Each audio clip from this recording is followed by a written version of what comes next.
NDA తరపున ఉపరాష్ట్రపతి అభ్యర్థిగా మహారాష్ట్ర గవర్నర్ సిపి రాధాకృష్ణన్ ఖరారయ్యారు.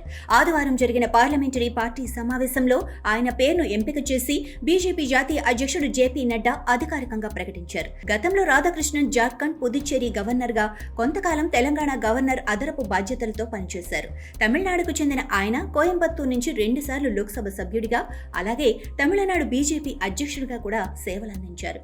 వెంకయ్యనాయుడు తర్వాత దక్షిణాది నుంచి ఉపరాష్ట్రపతిగా ఎంపికైన రెండో నాయకుడిగా రాధాకృష్ణన్ నిలిచారు. ఎన్డీఏ తరపున ఉపరాష్ట్రపతి అభ్యర్థిగా మహారాష్ట్ర గవర్నర్ సిపి రాధాకృష్ణన్ ఖరారయ్యారు. ఆదివారం జరిగిన పార్లమెంటరీ పార్టీ సమావేశంలో ఆయన పేరును ఎంపిక చేసి బీజేపీ జాతీయ అధ్యక్షుడు జేపీ నడ్డా అధికారికంగా ప్రకటించారు. గతంలో రాధాకృష్ణన్ జార్ఖండ్, పుదుచ్చేరి గవర్నర్గా, కొంతకాలం తెలంగాణ గవర్నర్ అదనపు బాధ్యతలతో పనిచేశారు. తమిళనాడుకు చెందిన ఆయన కోయంబత్తూరు నుంచి 2 సార్లు లోక్సభ సభ్యుడిగా, అలాగే తమిళనాడు బీజేపీ అధ్యక్షుడిగా కూడా సేవలందించారు. వెంకయ్యనాయుడు తర్వాత దక్షిణాది నుంచి ఉపరాష్ట్రపతిగా ఎంపికైన రెండో నాయకుడిగా రాధాకృష్ణన్ నిలిచారు.